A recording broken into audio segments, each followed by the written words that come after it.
The terrible events at Marikana in August 2012, in which 44 people died, serve as a painful reminder of what happens when collective bargaining fails. 2 years after the massacre, the efficacy of the collective bargaining system is called into question with increasing frequency. This week, we debate whether the collective bargaining system still works, whether more unions should be present during wage negotiations, and whether the current legislation is sufficient to protect companies, unions and labourers. But joining me to discuss all of this is Mamokgethi Molopyane. She's a Chief Mining and Labour Research Analyst at Creative Voodoo. We have Vic van Rensburg, Director of the International Labour Organization, and Albert Wocke. He's the Associate Professor at Gibs. Thank you so much for making the time to join us. I'm going to start with you, Mamokgethi. Perhaps let's look at the bargaining councils as they are now. Are they working? Are they doing what they're supposed to do? Or is there a change brewing here? There should be a change brewing, because we have noted how the current collective bargaining hasn't really been debated or engaged or even changed since the mid-1990s, when the Labour Relations Act was introduced and it was promulgated. So perhaps it is time for change, given that the economy has changed, given that the working conditions and the definition of work itself had changed, but also many other factors, including labour relations itself, has changed. Perhaps it is time then that we as the country look at our collective bargaining and say what needs to happen in it, how can we make it relevant and applicable to now. Vic, what needs to happen? How do we make it relevant here? I think South Africa's start with collective bargaining at NEDLAC level and permeating down to the industries was actually an example to the rest of the emerging economies of how to do it. What I think has happened over time, we've got an old model that we haven't kept pace with the changing times. Our bargaining councils are old. Many of them are not as functioning as well as before. NEDLAC has been neglected by the parties that used to play there, the captains of industry, the ministers and the top union leaders. So we've got the structures. What needs to happen now is we need to get back into the mode of revamping our existing structures.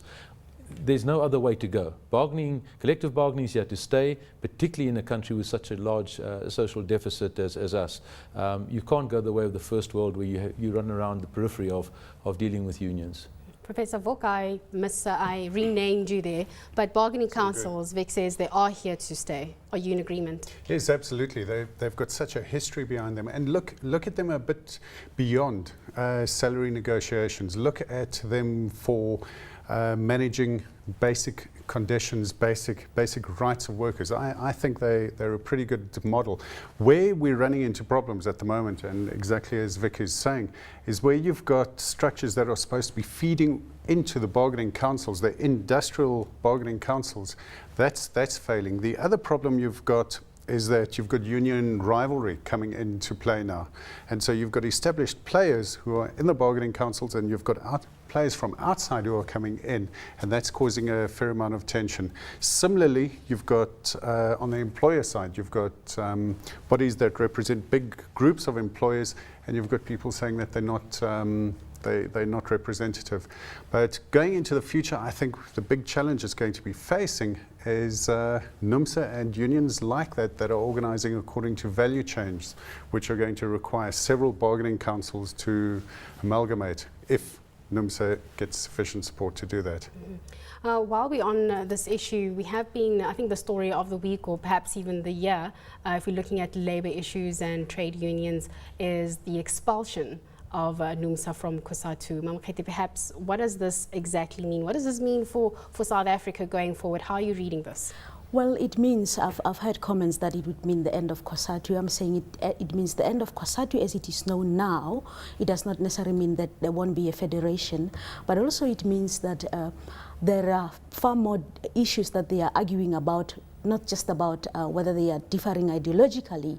And one of the things that has come to mind amidst this expulsion of Numsa is that for all the talks that they are doing about differing in ideology, nobody's talking about the what will they do with the investment that they have? Or is this a struggle for power, or is this a struggle for resources?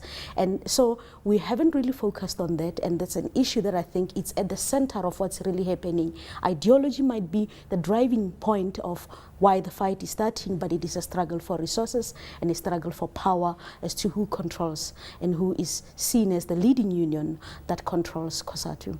Make a dawn of a new area here? Yes, I think when they say in Africa, when the elephants fight, it's the grass that suffers. And I think what we need to be careful is that we don't allow for the what is not an abnormal thing to happen, but something that is big in South Africa, is for a breakaway in the union movement. But we mustn't write off COSATU, most definitely not. They're a powerful body and will remain one. I think the control for COSATU, we also got the court case of Numsa that's going on. Numsa still wants to stay in COSATU with its supporters. Should they manage that, you'll have a COSATU Congress, and there could be a change in power at the top if Zwelinzima Vavi and the Numsa guys are managing to stay in. If they are expelled, and that looks the most likely route, then you're going to find what kind of alliances and bedfellows are there going to be. There could be some very strange bedfellows emerging from this, because Numsa will have to form an alliance with other unions and also possibly with some political parties. I mean, it would be a crazy idea of having a Numsa, EFF, AMCU kind of alliance. It sounds crazy, but we need to see what's going to pan out. Yeah. But what we need to do is keep the rules going, make sure that the environment and the structure in which all this play out happens, to make sure that we minimize the destruction of our industry. That's important. Albert, how are you reading this? Minimizing the destruction on the industry, is this something that we can do? It's something we have to do.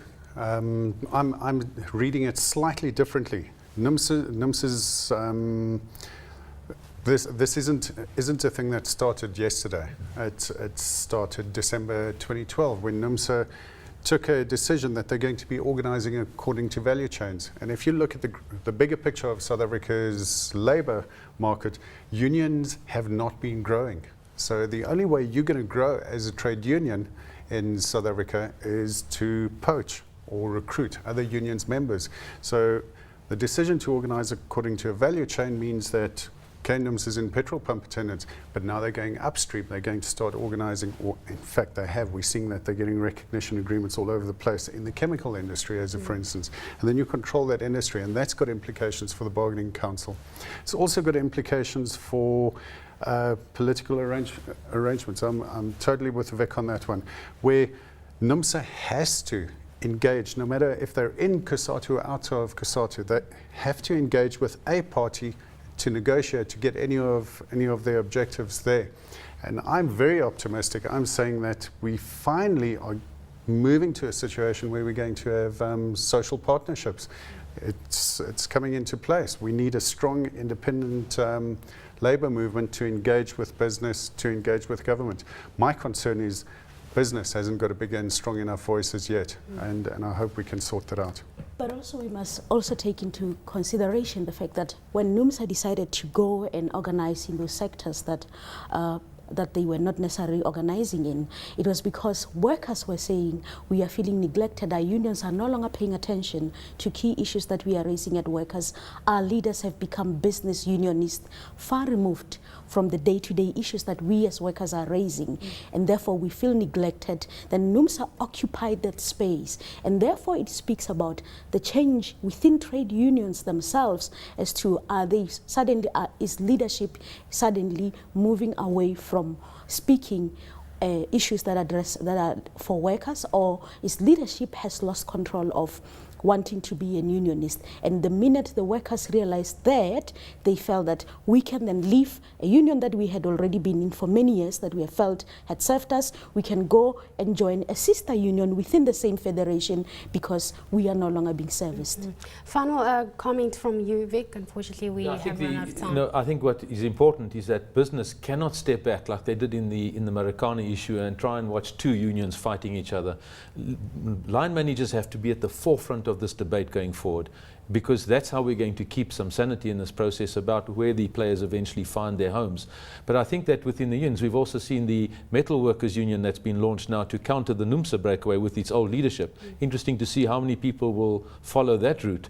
But last point is, last week the Deputy President, or 2 weeks ago, the Deputy President held a Labour Indaba on the 4th of November. Very key points were discussed, and leaders from all sides have come together to look at these critical issues in the labour market. I think the media have not caught on to the importance of that event, and we need to watch that space. I will definitely be watching that space. Thank you so much to our guests today, bringing in their insight, especially with everything that is unfolding in the labour space.